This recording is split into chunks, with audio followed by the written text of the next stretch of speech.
오늘은 2-73 기일 기간 송달 배우도록 할게요. 지금 우리가 처분권주의, 변론주의는 당사자와 법원이 권능 역할을 분담한다는 측면에서 당사자가 주도하는 것이고, 절차 진행은 법원이 주도해서 직권진행주의, 소송지휘권 이런 것 등까지 배웠어요. 그런 상태에서 기일의 진행 이런 게 다 소송지휘권의 내용으로서 지금 이야기한 바가 있는데, 별도의 항목으로 기일, 기간, 기일하고 기간은 민법 총칙에서도 나온 개념이네요. 그래서 기일을 지정하는 것은 거기 직권진행주의 그림이 있잖아요, 밑에. 기일 통지 출석 요구하면 이런 직권으로 진행하니까 당사자는 원칙적으로 따라야겠지만, 나는 당사자의 절차 보장을 조금 더 적극적으로 생각하는 입장에서는 그 박스에 당사자권과의 관계 이런 말을 써놓은 게, 기일 오라고 했어도 꼭 그럼 당사자가 형편이 조금 뭔가 안 맞을 때 당사자한테 좀 배려해서 바꾼다든지, 이런 직권 진행이지만 당사자의 어떤 편의 이런 것 등도 생각해 볼 필요가 없는 건가, 그런 거죠. 그다음에 기일을 실시하고 기일을 변경한다라는 그런 개념 등을 알고 있어라는 거죠. 기일을 이제 직권으로 지정한다라는 거죠. 그다음에 기일을 통지한다는 거죠. 그다음에 기일을 실시한다라는 거죠. 계속 쭉 읽어 나가면 돼요. 기일을 이제 실시하는데, 변경하는데, 기일의 변경에 있어서 개념이 헷갈릴 만한 게 기일 변경, 기일의 연기, 기일의 속행 이런 개념. 변경은 실시 전에 그 지정을 취소하고 다시 기일을 지정하는 게 기일의 변경이다. 기일의 연기는 기일에 들어간 뒤에 아무런 소송행위를 하지 않고 새로운 기일을 지정하는 것이다. 기일의 속행은 기일을 실시하였으나 채 마치지 못하였기 때문에, 거기 오자 나왔네. 완경이 아니라 완결을 보지 못하여 다시 계속하기 위해서 새로운 기일을 지정한다. 속행은 느낌이 그래도 구별돼서 딱 오는데, 변경하고 연기는 구별해 보세요. 기일의 변경과 기일의 연기. 그다음에 기일의 해태는 일반 사람들 잘 안 쓰는 말인데, 풀어서 말하면 게을리함이라고 그래요. 게을리함. 일반 사람한테 해태라고 그러면 잘 못 알아들을 거예요. 다른 개념으로 머리에 떠올릴 텐데 우리는 일반적으로 써요. 결석한 거, 해태. 다만 우리가 기일의 결석의 개념은 나중에 또 나오는데, 물리적으로 기일에 안 온 것도 결석인데, 예컨대 변론기일에 오긴 왔는데, 물리적으로 왔는데 무언가 이유 때문에 변론을 못하거나 안 하면 그것도 결석으로 봐요. 그러니까 물리적으로 안 온 것은 당연히 우리가 일반적으로 말하는 결석으로 보는데, 우리가 소송에서는 물리적으로는 왔지만 진술이 금지된다든지, 또는 자기가 의도적으로 변론을 안 할 수도 있어요. 상황에 따라서 나중에 다시 배우는데, 그런 것도 결석이라고 본다. 그 다음에 변론을 재개하는 경우도 있다. 변론을 종결했다가 다시 재개한다. 142조에 있는데, 변론을 종결해서 판결을 선고하려고 마무리를 딱 했는데 법원이 볼 때 뭔가 좀 더 챙겨봐야 될 상황이 있다고 생각하면 종결된 변론을 재개하는 거예요. 당사자 입장에서도 변론을 종결할 때 이제 법원이 더 할 말 없냐라고 물어봤을 때 그냥 그래도 될 듯하고 해서 그러시죠라고 하고 판결 받으려고 하다가 보니까 뭔가 더 얘기하고 싶은 게 막 나온 거예요. 그랬을 때 당사자 입장에서는 변론을 재개해달라고 요청은 할 수 있는데, 이게 아까 당사자권과 법원의 직권적인 진행과의 어떤 충돌이라면 충돌인데, 법원의 직권으로 진행되는 거니까 재개해달라는 당사자의 요청에 반드시 따를 필요는 없어요. 법원이 재량이에요. 그러니까 법원의 입장에서는 약간 선입관적으로 얘가 괜히 또 뒷북 잡고 있다라고 생각해서 안 받아줄 가능성이 있다라는 거죠. 근데 당사자 입장에서는 어찌됐든 뭔가 말을 하고 싶은 부분이 더 있어서 좀 다시 열어달라고 하는데 법원이 매정하게 이렇게 했을 때 내 입장에서는 당사자의 절차 보장, 절차권 이런 걸 조금 더 적극적으로 보는 입장에서는 법원이 너무나 그 어떤 소송을 지연하는 뭐 그런 어떤 의도라든지 그런 거 아니라면 그래도 말하고 싶다는 거 있다라고 했을 때 기일을 제기해주는 그런 처리가 어떻겠냐. 하여튼 그 기일을 제기해주는지 여부는 법원의 재량이다. 직권에 의해서 법원의 재량이지 당사자에 따를 의무는 없다. 인 것이지만 좀 더 어떤 적극적인 배려가 있으면 좋겠다. 뭐 이런 거죠. 다시 돌아와서 기일을 지정하는 것은 직권으로 하지만 2-74 왼쪽에 보면 지정을 해달라고 당사자가 신청하는 경우가 있어요. 첫 번째는 법원이 사건을 심리하지 않은 채 방치하고 있는 경우가 있어요. 뭔가 신체 감정을 보내놓고 이게 언제 올지 모르니까 기일을 추후 지정한다라고 그래요. 추정이라고 하는데 추후 지정. 원래는 오늘 다음 언제 기일이 열립니다라고 해줘야 되는데 그 뒷상황이 언제 어떻게 어떤 우리가 매끄럽게 절차를 진행함에 있어서 아직 확신이 안 서는 어떤 상황이 펼쳐질 그런 상황에서는 추후, 그러니까 감정사가 오면 이제 정하겠다 뭐 이런 식이에요. 근데 법원도 깜빡하고 감정사가 왔는데 뭐 그냥 방치하고 계속 있다든지 하면 당사자가 체근을 해서 이거 왔으니까 이제 길 열어도 된다라고 한다든지 뭐 이런 상황이 있을 수 있어요. 그래서 추후 지정이라는 조문상의 상황은 아닌데 실제는 딱 안 정해주고 뭔가 서면을 뭐 앞으로 오는 걸 보고 정한다든지 뭐 이런 상황이 있을 수 있어요. 두 번째는 예를 들어 소치하의 효력을 다투는 경우에 소가 취하되면 소송이 종료돼요. 소치하라는 것이 소송이 종료되는 재판 이외에 종료되는 당사자의 처분권지에 의해서 소송 종료 단계에서 발현되는 건데 그 소치하가 된 것에 대해서 뭔가 문제를 삼으면서 다시 열어달라. 왜냐하면 소치하됐다는 것이 맞다면 그대로 소송이 종료되는 건데 이것을 문제 삼는 측에서는 종료시키면 안 된다. 기일 열어달라. 이렇게 해서 소치하의 적법 여부를 따지면서 효력 여부를 따지면서 기일 지정 신청할 수 있는 경우가 있는데 이건 민사소송 규칙에 있어요. 민사소송법에 있는 조문은 아니고 67조, 68조 규칙에 있어요. 그다음에 당사자 쌍방이 이해 결석한 때 여러분이 당사자 결석을 나중에 본격적으로 배우는데 당사자 쌍방이 결석을 하면 두 차례 결석을 하면 이때 두 차례 결석은 나중에 자세히 배우지만 잠깐 얘기하면 꼭 연속적일 필요는 없어요. 당사자 두 명이 법정에 안 오는 거예요. 변론에. 둘 다가. 근데 꼭 이게 연속적일 필요는 없고 뜨문뜨문일 수도 있을 것까지를 감안하면 되는데 그렇게 되면 법원이 기일을 잡아주지를 않아요. 그냥 스테이 여기서 마감할 듯한 상황으로 기일 안 잡아놓고 있어요. 그럼 어떻게 되느냐?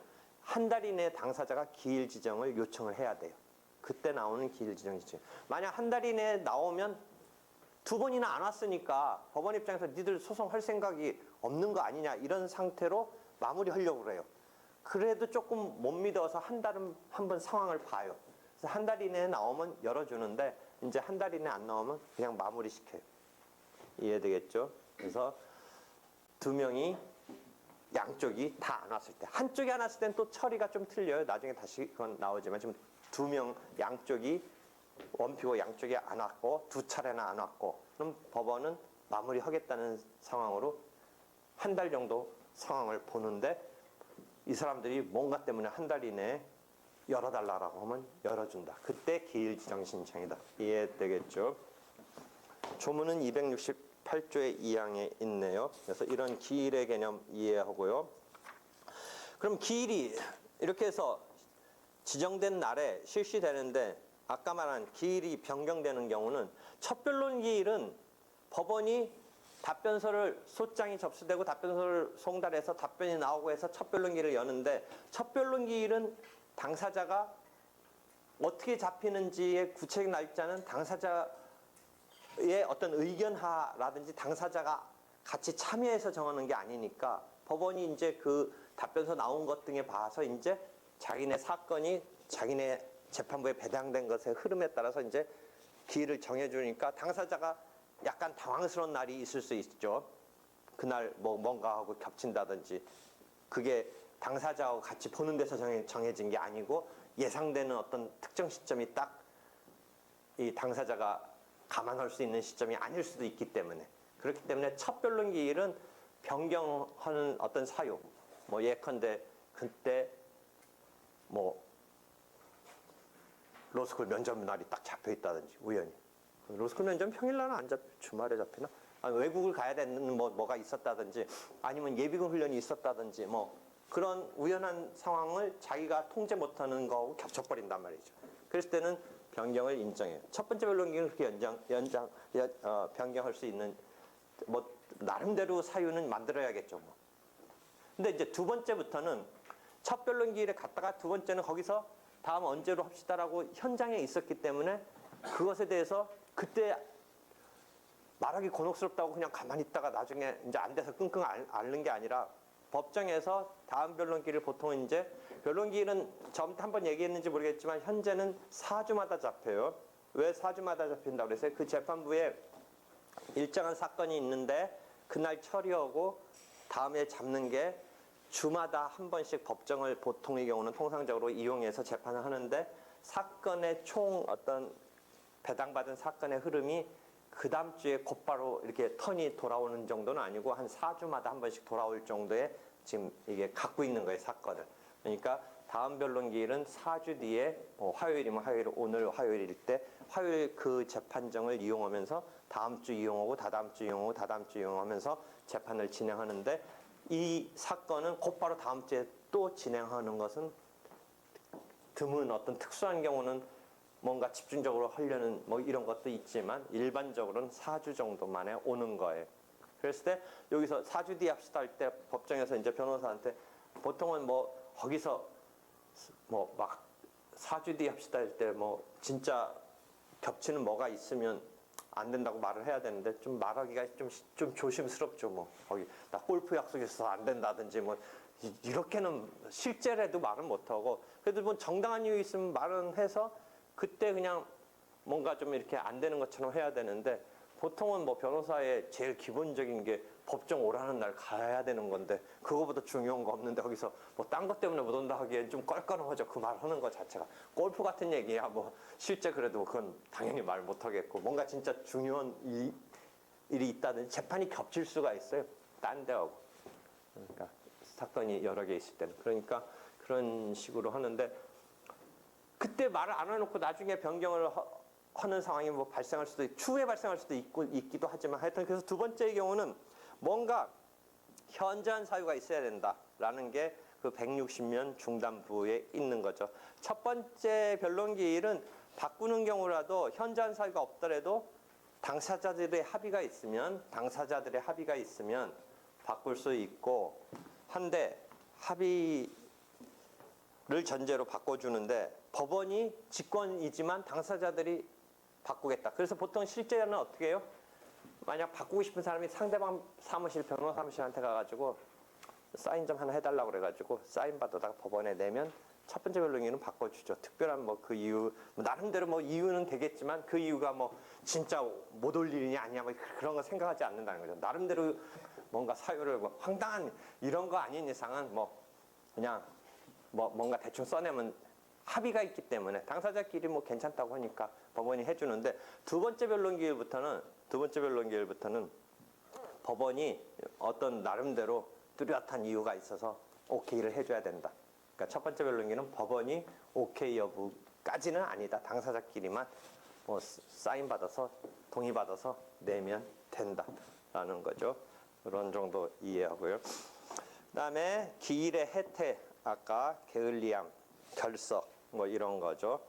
그다음에 기간. 기일하고 기간 개념은 구별하죠. 기간에서는 여러분이 중요한 게 그 그림 그려놓은 것 중에 이렇게 분류를 했는데 불변기간이요. 그러니까 불변이니까 변경을 못한다. 신축이나 즉 신축 늘렸다 줄였다 못한다. 2주간 상소기간이 대표적이에요. 판결문이 송달된 때부터 2주간인데 이걸 뭐 1주로 줄인다든지 뭔가 형편 때문에 3주로 늘려준다든지를 할 수가 없어요. 불변기간은. 이 그거와 대칭되는 게 일례 통상기간인데 이 불변기간은 그게 안 되는 거예요. 통상기간은 그 신축은 돼요. 늘렸다 줄였다 할 수 있어요. 그다음에 이런 법정, 법률의 규정에 따른 기간과 대칭되는 게 재정기간이라고 그 나오는 건 재정은 뭐냐면 재판에 의해서 정해주는 거예요. 그러니까 법관이 언제까지 해주쇼, 보정 증명 뭐 이런 것 서류 등을 한 뭐 일주일 내에 내쇼라고 했을 때 그 일주일은 법원이 정한 기간이죠. 재판에서 정한 기간이죠. 그런 대칭되는 용어 구사 중에 불변기간이 상소기간이니까 중요하죠. 판결문이 송달된 때부터, 판결 정본이 송달된 때부터 2주간, 이거는 늘리거나 줄이지 않죠. 다만 그 2주간을 지키지 못한 것에 대해서 지금 신축이 불가능하다는 건 172조에 있고 173조에 가서 보면 추후 보완이라고 그 지키지 못한 데에서 본인이 과실이 없다면 어떻게 되느냐. 추후적으로 그 사유가 소멸하고 못 지킨 사유가 소멸한 때부터 2주간 다시 보완적으로 할 수 있게 주는 그런 제도를 갖고 있을 뿐이지 그 자체 2주간은 뭔가 자기 어떤 상황 때문에 늘려준다든지 할 수가 없다라는 의미에서 불변기간 되겠죠? 그런 개념 이해해두면 돼요. 불변기간에 대해서는 신축은 인정하고 있지 않지만 2-81 보세요. 172조의 2항에 보면 부가기간을 정할 수 있다. 그 신축 늘리거나 줄일 수 없다면서 부가도 결국 늘리는 건데 하여튼 용어는 그렇게 써요. 부가기간 거는 내가 잘 거의 못 봤는데 일본에서 삼성하고 애플이 특허 침해소송 붙었는데 일본에서 삼성하고 애플이 붙었는데 판결문에 일본 입장에서 애플의 측면은 일본도 똑같이 우리처럼 2주간인데 상소기간, 항소기간 거기에 내 부가기간 붙은 것 드물게 거의 처음 본 것 같은데 공식적으로 본 거. 그 판결문에 부가기간이 붙어 있더라고. 애플이 어디에 있어요? 어디죠? 미국 샌프란시스코 그쪽에 있나? 그쪽에 있어서 그런지 부가기간이 붙었더라고. 좀 늘려줬더라고. 근데 부가는 늘려줬다 쓰면 또 안 되겠네. 신축이라는 건 우리 옷 신축적이다 할 때 늘리다예요. 늘리다. 하여튼 용어상으로 신축은 안 돼요. 근데 부가기간은 붙일 수 있어요. 불변기간의 개념이 그래요. 근데 부가기간을 붙였더라고. 그래서 뭐 그때 뭐 한 달인가 부가시켰더라고. 그러니까 그런 개념이네. 2주짜리를 6주로 만든 건 아니고 2주는 2주인데 상소기간 4주 더 이렇게 해서 뭐 여유 있게 줬다 뭐 그런 의미. 하여튼 신과 늘리는 거와 부가 괜히 나도 지금 처음 이 설명을 하려다가 부가기간까지만 설명하면 되는데 갑자기 생각하니까 늘릴 신하고 부가하고 뭐가 구체적으로 차이가 있나 갑자기 말하다가 나도 궁금하네. 부가, 신축, 부가. 부가는 더 좀 그러니까 부가에서 2주를 4주, 6 그래서 한 달 이내 더 추가한다. 그럼 결국 늘린 거 아닌가? 하여튼 괜히 말했어. 괜히 설명 실패가 아니라 설명을 할 필요가 없는 거였는데 용어는 막 그런 개념이 막 나오는 거예요. 그다음에 기간의 혜택, 게을리함, 추후보완 이런 거 나오죠. 추후보완은 결국은 실제 공시송달이라는 거와 연계돼서 실제 사례적으로도 많이 등장을 해요. 실제도 많아요. 이 경우에 무조건 공시송달됐다고 추후보완을 할 수 있는 건 아니에요. 그럼 공시송달이 뭐냐는 또 이제 좀 이따 송달 배우는데 송달부터 먼저 개념만 살짝 보고 와봐요. 그 뒤에 가서 보면 송달에 가서 보면 2-88 그림 한번 봐봐요. 2-88 송달 실시의 방법. 교부 송달 건네줘야 돼요. 만나서 그 문서의 명의인을 만나서 여러분이 우편물처럼 우체통에 넣고 이런 게 아니고 본인 확인하고 다 사인 받아가는 거예요. 등기 우편하고 좀 비슷한 느낌인데 하여튼 그 등기 우편으로 보내는 건 그 밑에 우편 송달이에요. 우편 송달. 그러니까 교부 송달을 하는 게 원칙이고 안 되면 그냥 등기 우편으로 발송을 해버리면서 송달된 것으로 취급하는 그런 제도가 2차적으로 있어요. 그다음에 주소조차도 막 추적이 안 돼요. 어디 마지막 주민등록지 뭐 이런 데서 막 직권으로 그 주민등록이 말소되고 어디 사는지 모르겠어요. 이런 경우는 소송을 하려면 서류가 전달돼서 반박도 있으면서 서로 싸움이 돼야 되는데 그 진행을 그럼 어떻게 하느냐. 최종적으로 주소를 이게 파악을 못하는 상황에 이르렀을 때 할 수 없이 공시송달을 해요. 공시송달은 개념 뉘앙스 알겠죠? 공시예요, 공시. 공시. 지금 현재는 어디다 공시하냐면 그 규칙에서 보면 원래는 법원 게시판에 하는 건데 어떤 규칙에 따른 뭐 요새 같으면 뭐 온라인적으로 대법원 사이트 가면 공시송달 그 사이트가 하나 있어요. 거기에 공시송달돼요. 그러니까 어떻게 본다면 이 문서를 송달받을 사람 입장이 주소를 마지막에 의도적으로 막 그런 경우도 있을 수 있고 뭔가 자기는 지금 소송이 걸릴지도 모르는 상태에서 주소가 잘 정리 안 된 채 뭐 본인의 의도가 아닐 수도 있지만 여러 가지가 있을 수 있어요. 근데 이쪽은 소송할 사람 입장에서는 찾다가 못 찾으니까 오히려 근데 그런 경우도 있어요. 원고 측이 찾자면 굳이 찾을 수 있는데 그 사람한테 정확히 자기가 싸움을 걸었을 때 답변이 나오면 자기가 지금 싸움에 있어서 제대로 싸움을 벌리면 유리한 게 없어요.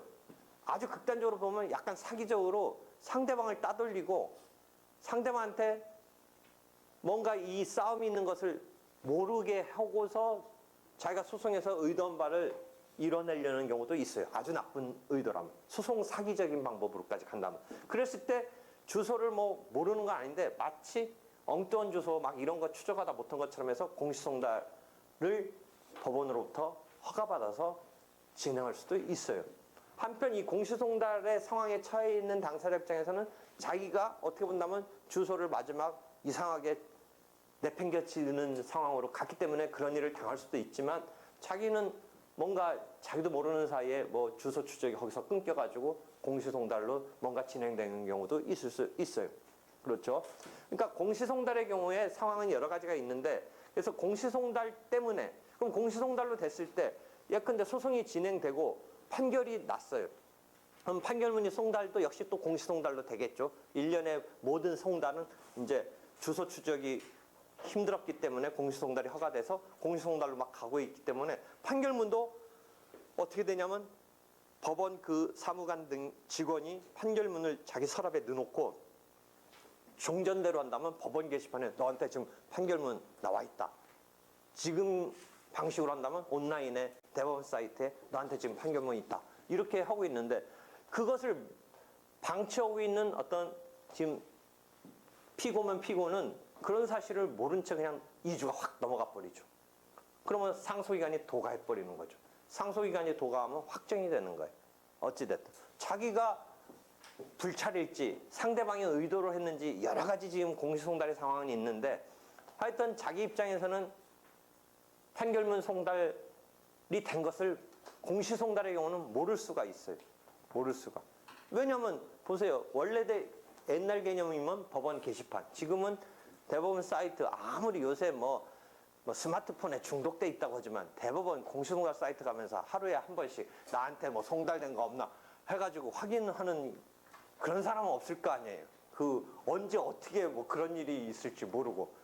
그러니까 그냥 2주간이 흘러갈 가능성은 무지장 높은 거죠. 그래서 확정이 된단 말이죠. 하여튼 공시송달은 그런 개념이에요. 다시 돌아와서 공시송달의 경우에 그러면 어떻게 되느냐라는 거죠. 그랬을 때 2주간이라는 것을 못 지킨 게 자기가 책임질 수 없는 사유로 못 지켰다라고 공시송달적인 상황은 여러 가지겠지만 어느 정도 상대방이 공시송달 법원으로부터 받아가지고 진행한 이것에 대해서는 본인 입장에서는 나도 영문도 모르게 이런 판결이 내려진 거다라고 해서 소송행위의 추후 보완을 지금 이용할 수는 있어요. 거기서 빠져나오려면. 그렇지 않으면 그 판결의 내용이 지금 송달되고 2주 지면하면서 확정이 되는 거니까 이것을 지금이라도 이제 알아챈 상황에서는 추후 보완 신청을 해서 법원이 받아주면 그때 벗어난 때부터 2주 이내에 항소를 하면 되는 거죠. 추후 보완이 그런 개념이죠. 이해할 수 있겠어요? 그렇죠? 추후보안. 물론 추후보안 말고 어떤 방법으로 빠져나갈 수 있냐면 확정된 것에 대해서는 재심 제도가 있다고 하고 있죠. 확정된 판결에 대해서는 재심 제도가 있기 때문에 451조 1항 재심 사유는 무조건 되는 건 아니고 451조 조문의 1항의 11가지 사유만 재심이 되는 거예요. 왜냐하면 실제 승부는 확정되면서 끝난 거기 때문에 어찌됐든. 그래서 특별한 경우에 그 취소를 구할 수 있는 재심 제도가 있긴 한데 다행히도 공시송달에 의해서 이렇게 판결이 나온 경우는 1항 11호에 어떤 거냐면 상대방 측이 의도적으로 이 사람을 따돌려서 판결을 편취한달까 그럴 의도로 공시송달 상황을 이용한 이런 상황이라면 이 당한 사람 입장에서는 재심을 청구할 수가 있어요. 재심을 11호 사유가 있어서 451조 1항에 11호 사유가 있어서 그러니까 재심에 의한 구제도 있을 수 있지만 이 경우는 재심보다는 아까 말한 대로 소송행위의 즉 그때 소송행위의 추후보안이라고 할 때 소송행위는 상소라는 행위를 추후보안 지금 벗어난 때부터 그런 사실을 안 때부터 2주 이내에 항소행위를 하면 소송행위를 하면 추후보안을 할 수 있다. 그래서 이러한 불변기간은 신축은 안 된다. 추후보안으로 빠져나온다. 이런 것까지 이해하면 되겠죠. 그래서 추후보안 설명을 했어요. 그러니까 거기 보면 164면의 공시송달의 경우는 추후보안의 상황으로 빠져나올 수 있는 그런 상황에 대해서 쭉 설명했고 또 하나 추후보안이 이용될 수 있는 경우는 무건대리인이 소송을 수행해서 판결 정본을 송달받은 경우 무건대리인이라는 건 뭐냐면 내가 너한테 대리권을 준 게 아닌데 지가 무슨 이유에서인지 지 맘대로 내 것을 대리인인 척 한거 해놨으니까 내 입장에서 보면 나는 영문도 모르는 거니까 추후보안 사유가 된다는 거죠. 무건대리가 맞다면 내가 시키지도 않은 걸 한 거잖아요. 그 사람이 받은 판결이 결국은 4명의 판결인데 그것에 대해서 나는 내 책임이 아니니까 추후보안을 신청할 수 있다는 게 동그라미 이해 가능한 거죠. 그다음에 절차는 추후보안을 위해서 사유가 없어진 날로부터 2주 이내에 외국에 있는 당사자에 대해서는 30일 조금 더 늘려줬네요. 게을리한 소송행위를 예컨대 항소행위를 하면 된다라는 거죠. 이해되겠어요? 여기까지 기간에 대한 설명을 했어요. 기간에 대한 설명 중에 앞에서 뭐가 있었냐면 송달의 흠은 절차 이익권 상실의 대상이 되냐 안 되느냐에서 상관없다라고 하면서 하나 불변기간의 기준이 되는 판결문 송달의 흠은 절차 이익권의 대상이 어디에 있어요? 앞에 가서 보세요. 절차 이익권에 있어서 155면에 보면 임의 규정에 어긋난 경우에 있어서 송달의 흠은 절차 이익권의 대상이 되는데 불변기간의 기산점이 되는 판결 정본의 송달에 관한 흠은 달리 본다. 절차 이익권의 상실로 처리될 수 있는 것은 아니다. 송달이라는 것 자체가 임의적인 규정으로서 대상이 될 수 있지만 불변기간의 기준점이 되는 상소기간은 대단히 중요한 거니까 그 기준이 되기 위한 판결 정본의 송달의 흠은 그렇지 않다. 그때 한번 봤죠. 알겠어요? 여기까지 기일기간 이야기했어요. 여기까지 질문 있으면 해봐요. 여기는 특별히 이론은 없어요. 그냥 조문을 놓고 우리가 이렇게 가는 거예요. 특별히 어떤 심오한 이론은 없어요. 다만 이제 판결의 편취와 공시송달 이런 게 이제 나중에 다시 한번 나오고 해요. 질문. 그럼 송달은 직권으로 송달하는 게 원칙이에요. 미국은 당사자가 송달해요. 당사자끼리. 그러니까 송달 전문기관 등도 있어요. 미국은. 그러니까 송달을 전문으로 하는.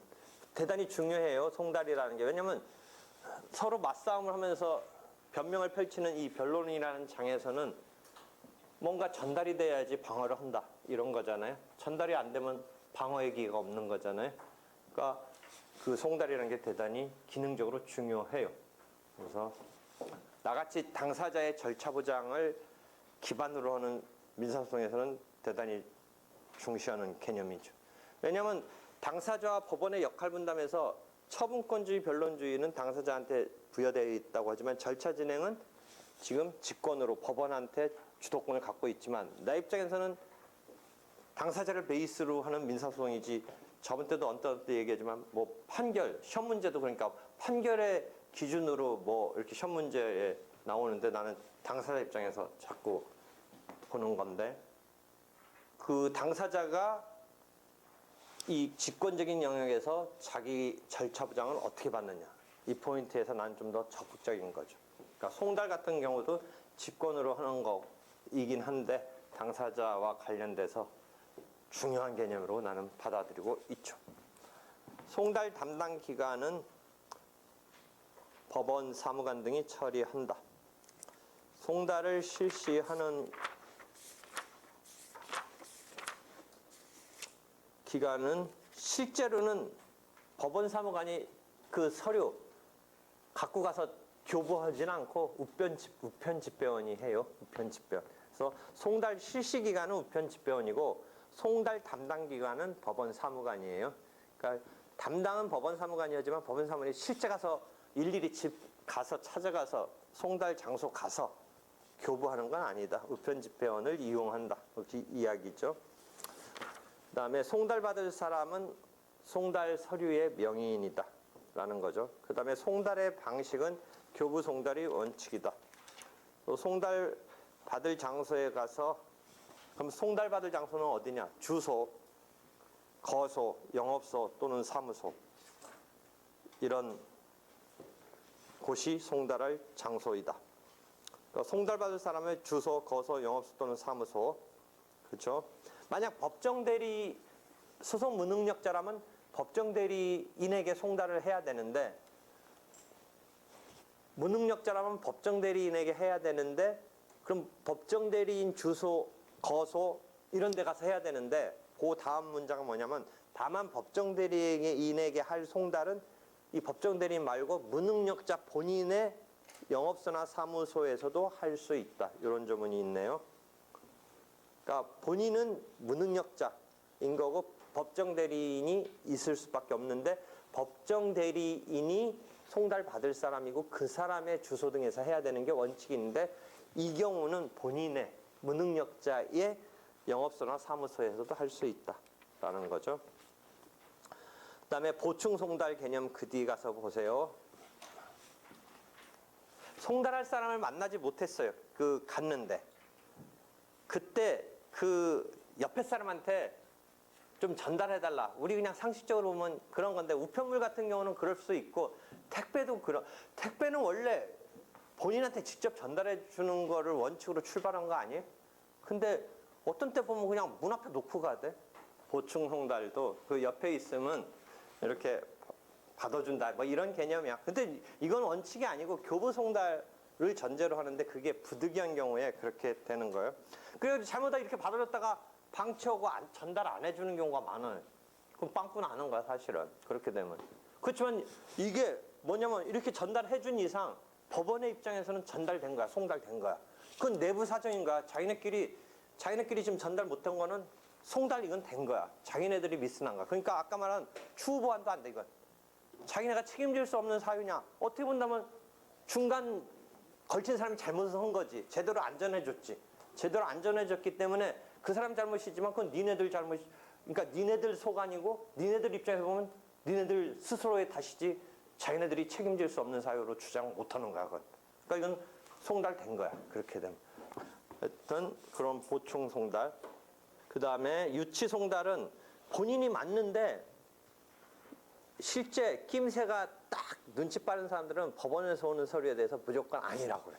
안 받으려고 그래. 뭔가 소송되기 전부터 뭐 옥신각신이 있어서 뭐 이제 소송에서 서류 올 거를 대비하고 있었는지 어떤지 몰라도 딱 안 받아. 자기가 맞는데도 없다기도 하기도 하고 막상 맞닥뜨렸을 때는 자기가 없다라고 하긴 뭐 하지만 그래도 막 아니라고 하는 식으로 한다든지 막 그래. 근데 이 전달하는 집배원 입장에서 송달하는 사람 입장에서 보면 맞는 것 같은데 아니라고 하니까 그런 경우에는 어떻게 하냐? 유치 송달해서 거기다 탁 놓고 너 받은 거야 이렇게 할 수도 있다 이거지. 유치 거기다 놓는다. 그런저런 이제 보완적인 송달 방법이 있고 그다음 단계가 이제 우편 등기 우편으로 보내는 발송 송달이고 발송 송달은 우편물 보낸 시점에 송달된 거로 딱 봐요. 보통 이제 도달한 거를 보는 게 아니라 이건 우편물 보낸 시점이 송달된 시점으로 본다. 그래서 발송 송달이란 말도 써요. 우편 송달 말고 발송 송달. 그래서 189조 보면 발송한 때에 송달된 것으로 보아 발신주의를 취하고 있다가 특이하죠. 그다음에 변호사끼리는 2-90에 송달함 송달해서 변호사들 송달함 마련해가지고 좀 자기네끼리 좀 편의적으로 할 수 있게 그런 송달 방법도 있고 하여튼 이리저리 송달의 여러 가지 형태 중에 이제 마지막 아까 소송행위의 추후보안 때 다시 와서 봤던 공시송달이라는 이런 상황이 있죠. 직권으로 또는 당사자의 신청에 의해서 보통은 이제 그 공시송달 그 신청서 모델 그 책에 있는데 법원의 보관 중인이 법원에 직접 방문하여 뭐 이렇게 하라라고 게시를 하는 거죠. 이 공시송달의 신청을 함에 있어서는 이제 그 상대방 송달 받을 사람 명의인의 주소 같은 것을 추적 못하는 그런 사유를 같이 법원에 밝혀야겠죠. 보통은 어떻게 하냐면 그 해당 주소지 가가지고 통장한테 불거주 사실 확인서랑 그 동사무소 가서 주민등록 등본이 직권으로 말소된 거 이런 거를 첨부해서 공시송달을 신청하는 거야. 더 이상 추적 못하겠다. 거기에 최종적인 어떤 주소로 알고 있는 것 중에 가봤더니 그 사람 살고 있지도 않고 그다음에 보니까 그 사람이 어딘가 이제 불분명하게 하고 주민등록상으로도 말소돼 있고 주민등록이 뭐 그런 등등을 해서 공시송달을 신청하는 거예요. 그럼 공시송달이 허가되면 이제 서류 등은 공시송달로 가는 거예요. 그럼 게시되고 또는 지금 인터넷에 오르고 첫 번째 송달은 2주간 기다려요. 2주간. 그래서 송달된 것으로 보고 두 번째부터는 2주가 아니라 그 다음 날 거기다 게시한 다음 날 첫 번째 뭐 소장 부본 같은 것은 이제 2주 기다려주고 그 다음부터는 준비 서면 송달이라든지 뭐 이런 건 이제 판결문 송달은 그 뒤부터는 2주가 아니라 그 다음 날. 그럼 공시송달의 경우는 어떻게 소송을 진행해서 판결문까지 가는지 어떻게 될 것 같아요? 공시송달의 경우는 어떻게 해서 판결까지 가겠어요? 공시송달의 경우. 원래 우리가 앞에서 뭐 얘기했어요? 무변론 판결이라든지 자백간주에 뭐는 제외한다고 계속 배웠어요. 공시송달의 경우는 제외한다고 배웠죠. 원래 공시송달로 했을 때 원고가 뭔가 때문에 지금 송달이 안 돼서 공시송달 허가 받아가지고 했을 때 피고가 법정에 오겠어요? 못 오겠어요? 그게 오히려 황당하죠. 법정에 오면 피고가 아까 말한 대로 스마트폰에 중독돼서 우연히 대법원 사이트 봤는데 자기한테 내일 오라는 이런 게 있었네? 해가지고 그 변론기를 열린 날 딱 오면 그게 또 황당하죠. 원래는 못 오는 게 맞겠죠. 그 공시송달이라는 상황 자체는 못 오는 게 맞는데 오면 그것도 황당해요. 나중에 사실은 언제 소송의 추후보안 같은 거가 언제쯤 하냐면 그렇게 판결 나서 자기가 지고 나서 뭐 등기부에서 보면 우연히 나중에 등기부를 봤더니 자기 재산이 어디로 가 있어. 그 원인이 판결에서 자기가 진 거야. 그 판결은 그럼 어떻게 됐냐? 공시송달로 진행된 거야. 그렇게 해서 아는 거야. 그렇게 해서 그 등기부 등본을 보고 그때부터 만약 그게 자기가 책임질 수 없는 사유라면 2주 이내에 항소를 할 수 있는 거야. 그 판결에 대해서. 원래는 그런 건데 지금 법정에 딸랑 와버리면 딸랑 오면 그냥 하면 돼. 보통 소송처럼 하면 돼. 송달은 공시송달이었지만 왔다면 그냥 변론하면 돼. 양쪽이. 근데 보통 안 온다면 어떻게 진행하겠어? 안 오면. 안 오면 어떻게 되겠어? 안 온 거 갖고는 자백간주나 무변론 판결을 못해. 공시송달로 피고한테 공시송달을 했을 때 피고가 답변서 못 내겠지 사실상. 아까 똑같은 논리로 그런 사실을 공시송달이면 알아챌 수가 없는 거니까 답변서가 나올 수가 없지. 2주간 내에 답변서가 안 나왔을 때 2주간이 아니라 뭐죠? 30일 이내에 답변서가 안 나왔을 때 원래 무변론 판결 이런 거 할 수 있느냐? 부분에서 제외된다고 그랬지. 왜? 무변론 판결이라는 것은 대꾸를 안 했기 때문에 그 사람한테 불이익하고 이 공격하는 사람한테 유리하게 승소 판결이 나온다든지 자백간주 같은 경우에 그렇죠. 그러니까 256조, 257조 설명할 때 무변론 판결을 설명할 때 한번 얘기해줬고 그다음에 자백간주 설명할 때 150조 할 때 한번 설명했죠. 대꾸를 못한 것은 인정하는 식으로 무변론 또는 자백간주 이런 식으로 인정하는 꼴로 들어갈 수 있는 데서 뭐는 제외시켰어요? 공시송달의 경우는 제외했다라는 게 계속 앞에서 얘기했잖아요. 그 왜 제외한다고 그랬어요?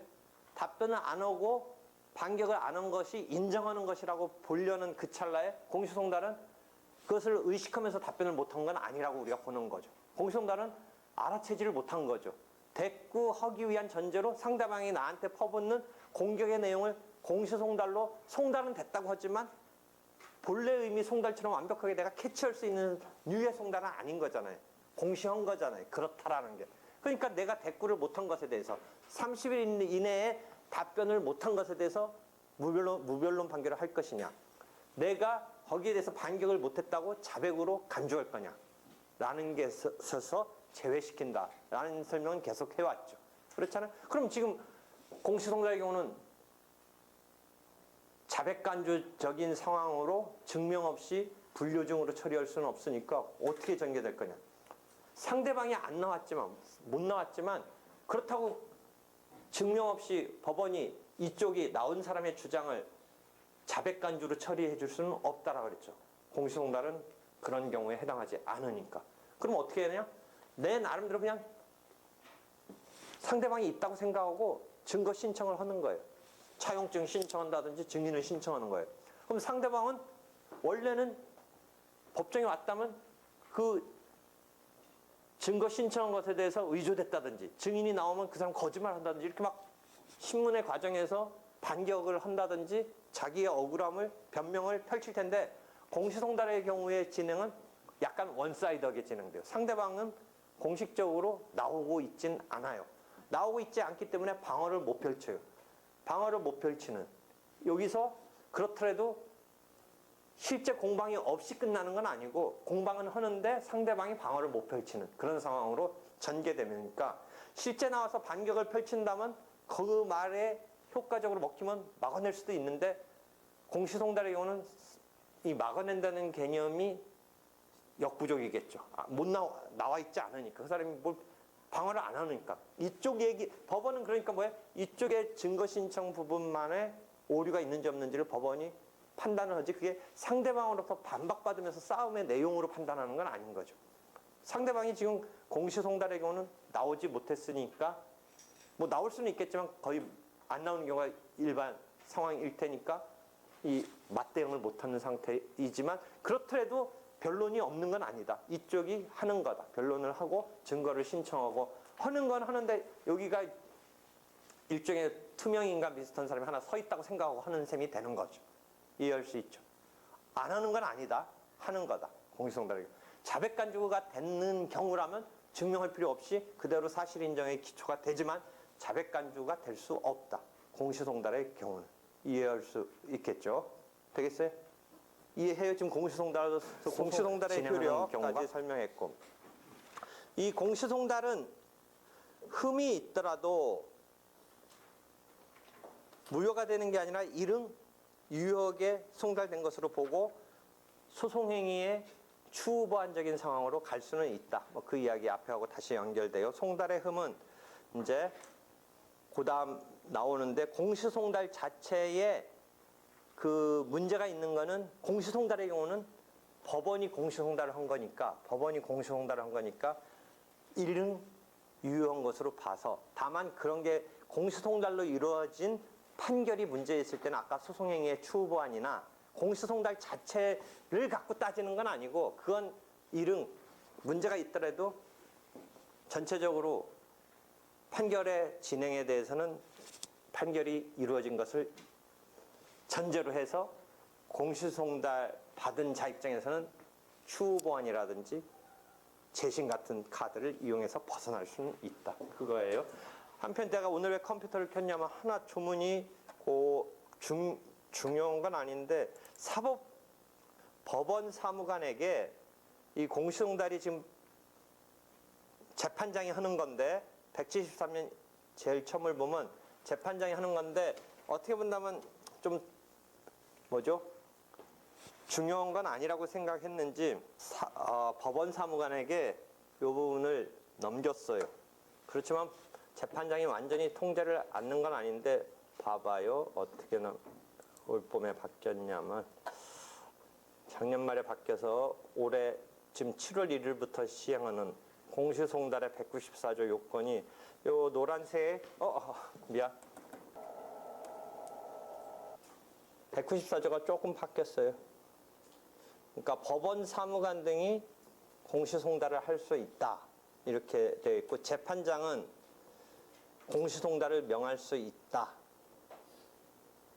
그다음에 재판장은 법원 사무관 등이 한 공시송달 처분을 취소할 수 있다. 이렇게 여러분이 그냥 검색을 해보면 돼요. 194조가. 근데 뭐가 바뀌었는지 내가 노란색으로 체킹을 해줬는데 그게 안 뜨네.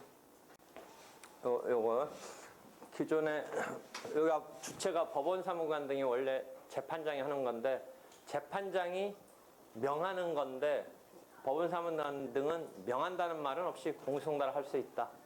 그다음에 재판장이 법원 사무관 등이 한 공시송달 처분을 취소할 수 있다. 이런 식으로 바뀌었어요. 그러니까 요 바뀐 내용은 요 취지에서 볼 때 법원 사무관 등이라는 이 법원의 직원 이게 5급에 해당하는 그러니까 참여 사무관도 있고 뭐 접수 사무관도 있고 한데 보통은 이제 법원의 바로 앞에 따로 들어가는 사람이 참여 사무관인데 재판부에 있는 뭐 그 사무관 그 사람이 공시송달을 할 수 있도록 어떤 이게 실제 본 사건의 실체와 관계되는 건 아니니까 법원의 업무 분장을 많이 법원 사무관 등에게 맡겼어요. 그래서 그 개정인데 그러니까 173년에 그 부분 문장을 요 맞게 고치든지 하세요. 나중에 천천히 좀 보고 본래는 재판장이 하는 거였는데 중간에 지금 법원 사무관이 하는 사실적인 어떻게 본다면 행위이니까 공시송달을 하는 거는 사실적인 행위인데 다만 조금 판단은 필요하고 당사자의 내 입장에서 보면 이해관계가 있는 그런 상당히 문제가 될 수도 있는 영역인데 재판장이 아니라 법관이 아니라 사무관이 한 것에 대해서 기존에는 재판장이 하는 거니까 법관이 하는 거니까 근데 이제 이 법원 사무관이 할 때 그게 똑같이 볼 수 있느냐는 조금 의문의 여지는 있는데 약간 사실적인 뭐 이런 업무 이양의 이 부분에 대해서 정리하면 돼요. 그렇게 이해하고요.